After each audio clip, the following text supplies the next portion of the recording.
Hey Waffle Gang, I do hope you are well. My name is Mark and today we're checking out some more Reddit stories, and if you do love a Reddit story, why not consider hitting that like, subscribe, maybe that notification bell too, and let's crack on with today's first story. Much love guys. Now today's first story comes from Fancier Panda and says, am I the arsehole for refusing to co-sign my sister's mortgage after my parents went behind my back? I, 28 female, have been busting my butt for years to save for my own house. I work in software, so I make decent money, but it still takes forever to build up a good down payment. Meanwhile, my younger sister, 25 female, is in grad school with barely any credit. Our parents, both mid-50s, found a house near them and decided she needs it. They made an offer without telling me, and now the deal only goes through if I co-sign. The problem, I had no clue they'd do this. My parents basically dropped a bomb. You have the best credit score. Co-sign so your sister can get the house. They also hinted I should chip in for the down payment because you've got the money. If I co-sign, I'll be on the hook if my sister can't pay. She's still in school, has debt, and zero backup plan. The bank might also reject my future mortgage application since they see I'm already tied to another loan. But my parents say I'm selfish and forgetting family values. My sister's calling me a monster for leaving her stranded, and my mum threatened to cut off any future financial help, like wedding money, if I don't help right now. Some relatives think it's insane my parents try to rope me into this after they already made the offer. Others say I should just do it for the family's sake. I feel guilty, but also mad they put me in this spot. Am I the arsehole for protecting my own finances, or are they wrong for strong-arming me into co-signing a mortgage I never wanted in the first place? Edit. I'm actually adopted. Forgot to mention in my confused and angry state. My parents adopted me when I was very young because they'd been struggling to conceive. A few years later, they had my younger sister naturally, which was a huge deal to them. She was their miracle baby. Ever since, it's felt like my role in the family became the older, adopted one, while she was the golden child who could do no wrong. Growing up, I was expected to pitch in more, be more responsible, and generally look out for my sister. I worked my butt off in school, snagged scholarships, and eventually landed a good job in software. All the while, I felt like my family mostly saw me as the fallback option, in case anyone needed financial or emotional support. Now that I'm actually building my own life, saving for a house, focusing on my career, and realizing how my success just makes me look like a bigger piggy bank to my parents. The more independent I become, the clearer it is that I need to separate myself from the constant guilt trips and the unspoken expectation that I always bail them or my sister out. I love them, but I can't keep sacrificing my own future to maintain a dynamic where I'm never the priority. So thank you all for the wake-up call. Update to come. Your parents are insane for expecting this from you. Already submitting an offer on a house that they can't afford, then guilting you to be responsible for it, and then trying to emotionally blackmailing you with family values. And let's face it, this is going to fall back on you. You've already said that your sister basically has no income. She feels entitled to your credit score, your hard work. And if you was to co-sign, it's just going to mess up your future as well. And the fact that they don't really care about this says it all. And then when you came in with that edit about the adoption, her then becoming the golden child and you being responsible for everything, it just cleared everything up what's going on here. But Independent Stan 351 says absolutely do not co-sign. Not the arsehole if you refuse. Let your mum not pay for the wedding. If she's threatening now, she will again. In the end, she probably won't. But that's not the main reason not to co-sign. The main reason is there is a huge chance you'll be in debt for a house that is not yours. Empty Discipline says, spoiler, they won't pay for your wedding anyway. They are broke asses. Please don't sign. It will fuck you up in ways you can't even imagine yet. Another commenter says broke asses who care more about the golden child younger sister than their child who is actually taking charge of her own life. Warcrafter says, ding ding ding, and we have an answer. Why is the sister the one that needs to own a house? Celtic Musebook says, so your sister is the golden child and you are not. Don't co-sign the loan. Tell your parents to give your sister the wedding money, and since your finances won't be a dumpster fire, as they would if you co-sign the loan, you'll pay for your own wedding, and we'll be sure to send them a picture since obviously they won't be there. Tell them how much you appreciate them freeing you from having to care for them as they age, since that will fall 100% to your sister.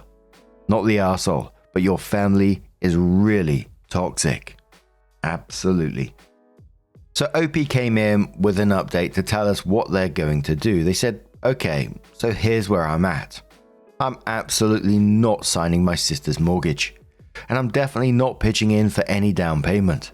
This whole thing was the final push I needed to realize how messed up our family dynamic has been for ages. I mean, I've always known it was bad, but having them basically try to volunteer me and my finances without even asking just crossed a line I can't ignore anymore. I'm done. I've decided to cut ties. I'm already in the process of dropping any financial entanglements we might have, cutting off shared accounts, making sure they can't use my information for anything, and basically scrubbing them from my finances. My job lets me work remotely, so I'm planning to move out of state soon. That was always in the back of my mind, but now it feels urgent. I need space, distance, and a real shot at a normal life without the constant guilt trips. I'm also locking down my credit, freezing it, changing passwords, everything. I'm not taking any chances that someone might try to open a line of credit in my name. I've seen enough horror stories and I'm not about to become one. Thankfully, I'm not alone in all of this. My close friends have been incredible. They're basically my real family at this point, helping me pack, offering me a place to stay if I need it, reminding me that I'm not crazy for wanting to protect my future. They've been the biggest source of support, and I'm honestly so grateful to have them in my corner. So yeah, that's it. I'm not signing, I'm leaving. I'm done. If my family wants to blow up at me for abandoning them, so be it. I've got to look out for myself, my credit, and my sanity. Here's hoping to things only get better from here. Everyone who commented their 2 cents are amazing people, and I thank you for all the support while I'm dealing with this. Truly, thank you. Twin Peaks says be sure to freeze your credit with all 3 bureaus and freeze your social security number as well. Rotary Road said I would also contact the financial institution that is issuing the mortgage and tell them you're not involved in case they forge your signature. They have your social security number and may have already had the bank run your information. Loop Adjacent says, I read your other post and I'm so glad to read this update. Perhaps a new phone number when you move. Also, I wouldn't tell them your address. Yeah, I move out west. When you really moved east, north, or south, lock or privatize your socials and look up grey rocking towards your family. Your life is about to open up and flourish, and I'm so excited for you. And I'm so incredibly happy for OP as well that they've made the right choices to get themselves out of that shitty situation. But I also find it so heartbreaking at the same time because these are the people that's meant to protect and nurture you, but turn out to be the ones that you actually need the protection from. And we see it in many stories where, you know, from the outside, from me sitting behind a microphone, the answer may seem obvious to many people, but I'm sure it's going to resonate with so many people about how shitty family manipulation can be, how they use love, obligation, and, you know, shared history to make these unreasonable demands seem normal, normalizing everything. The fact that you're having to lock down your own credit from your own family, that's madness. But once again, I'm so glad that you're choosing yourself in this situation. I'm glad you have friends who show you and support you and show you what real family support looks like. So good luck to you in the future, OP. But now I'm going to turn this one to you guys. What do you guys make of this situation? Let us know your thoughts down in the comments below, and let's move on to another story. Ooh, seems like I saw sister drama recently. This next story comes from CLuck8537 and says, my sister, female 36, and I, female 35, signed a 3-year lease. She got pregnant 3 months in. How do I tell her I need to move out? I, female 35, move across the country, Canada, with my son, male 14, and my dog to start new. I asked my sister, female 36, to join me in the city. She lived in a small town 2 hours south from where we live now. I accepted a job offer, as did my sister, and we signed a 3-year fixed rental agreement in a 3-bedroom house. My sister and I are very different people.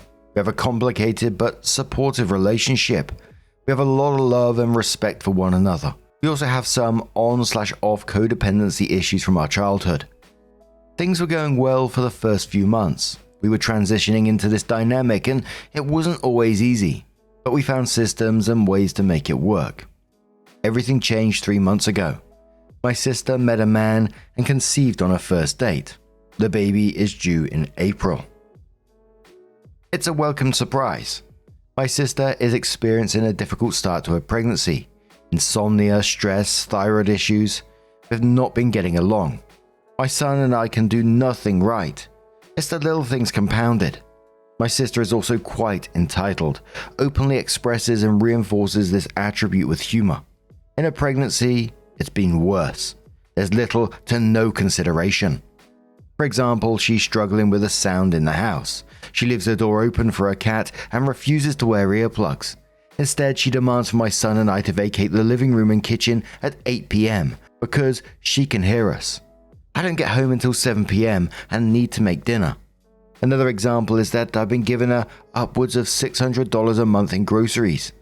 I have a lot of allergies and she wouldn't accommodate these allergies, so I would often need to eat alone and buy additional groceries.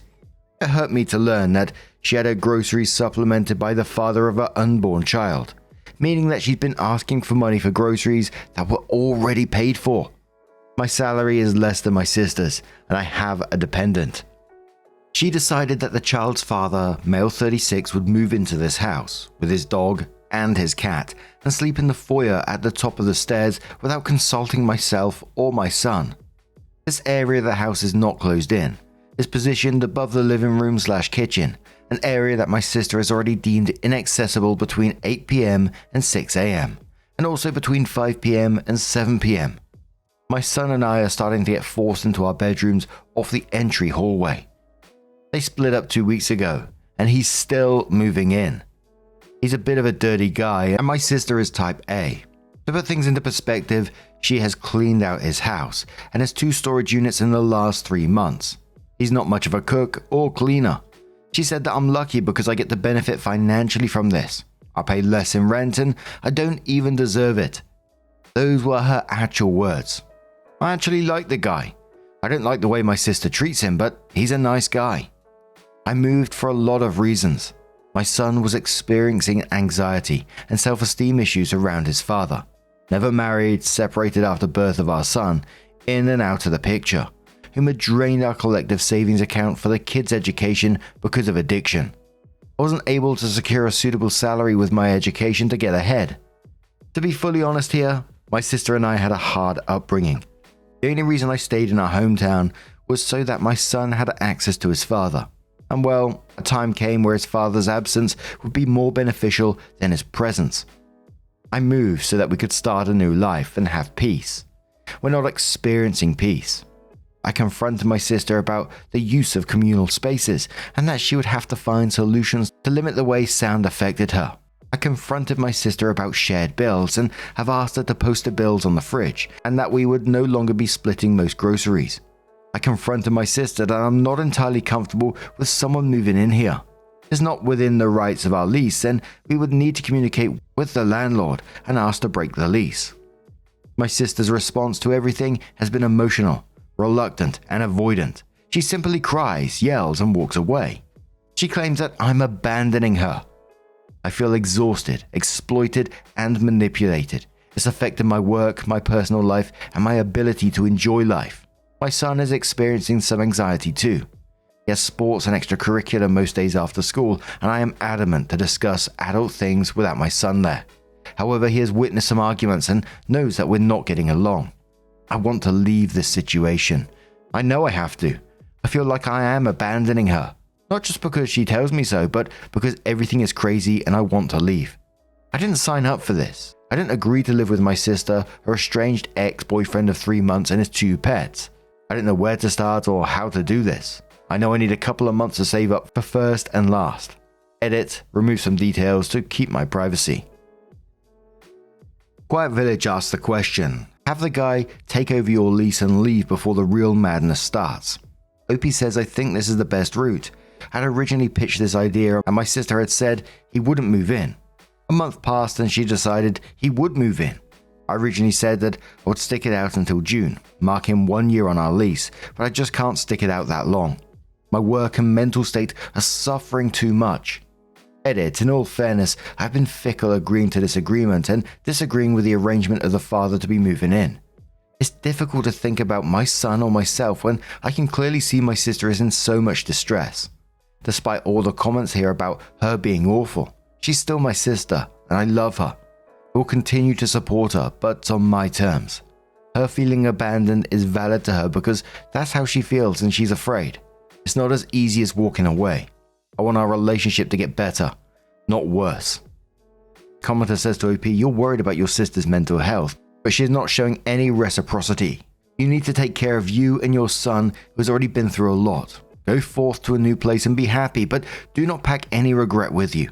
It changes nothing and only brings non-peace. You deserve to put yourself and your son first. You can do this. Give yourself a hug for doing the right thing.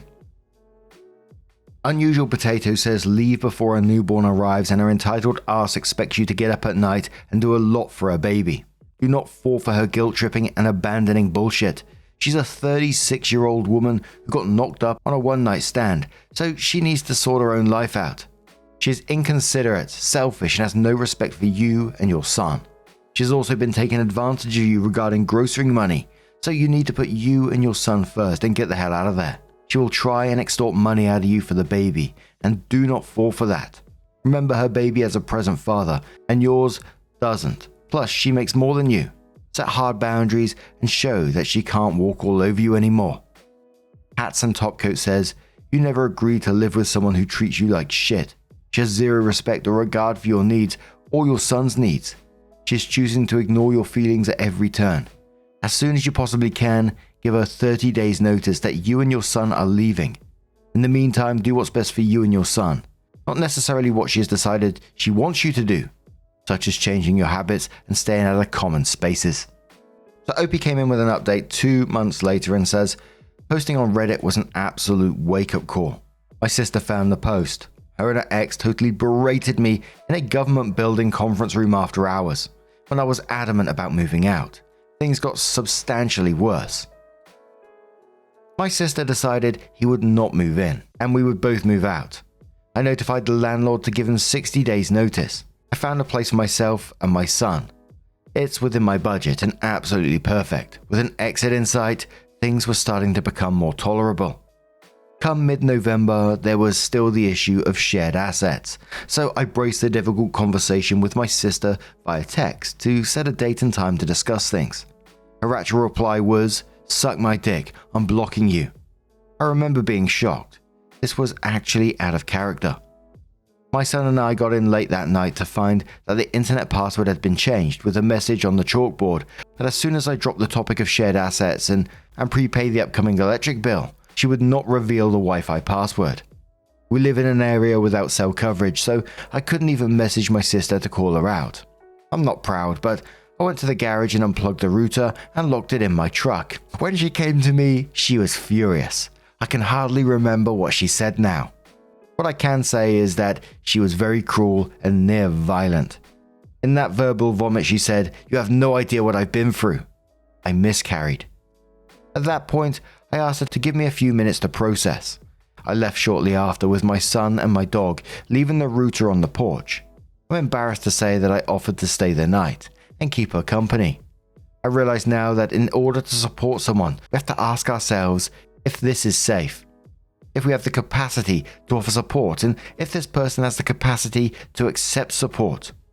She halfway apologized a couple of days later. After that, she grieved independently and almost silently. My son and I grieved independently from her, but being careful to follow her direction and boundaries of not talking about it. Weeks felt like months. A house was cold. Any level of contact or coordination was the beginning of a fight. In therapy, I started to unpack the events over the last year. I learned a great deal about myself, mostly in regards to my self-integrity. I've come to understand my role in perpetuating her controlling behaviors, my lack of self-esteem, which snowballed under our shared roof, leaving me in a state of ambivalence and complacency. I recognize the ways in which my sister held little to no regard to my autonomy, often using emotional manipulation to force my submission. I know this is abuse. Know that when she got cold, I got colder. I'm not innocent in all this. Someone once described us as an immovable object meeting an unstoppable force. I think there are times where we play either role. I carry deep compassion and love for my sister and remain forever empathic. I remain optimistic that she will come to understandings of her own that will reunite her with her humility. I'm terribly sorry for her loss and often find myself worried about her well-being. I hope that in time we can build a stronger, more sustainable dynamic. I'm painting my bedroom at my new place. Even with my son on the other side of the country this holiday, I feel at peace here. I wish my sister has peace too. A day will come where we can overcome some of these hardships, but that day is not today. A couple of the top comments on this one. Stolen Pen says, good. I hope your life gets better without your abusive sister in it. I kind of want to address how you felt that you were equally at fault for the fighting. I think it's completely normal to label your reaction to her abuse as being just as bad, but I also want you to recognize that your sister sounds batshit crazy. I realize that saying you're at fault is a way for you to reclaim autonomy, but as an outsider, no. Emotional abusers will push you to great lengths for a reaction, just so they can say that you're as bad as they are. I'm sure there's a lot of unhealthy family dynamics that you will unpack in therapy. Good luck healing and give yourself space and grace. Obi says, hey, thanks for saying this. I feel like I'm just scratching the surface in terms of my trauma response.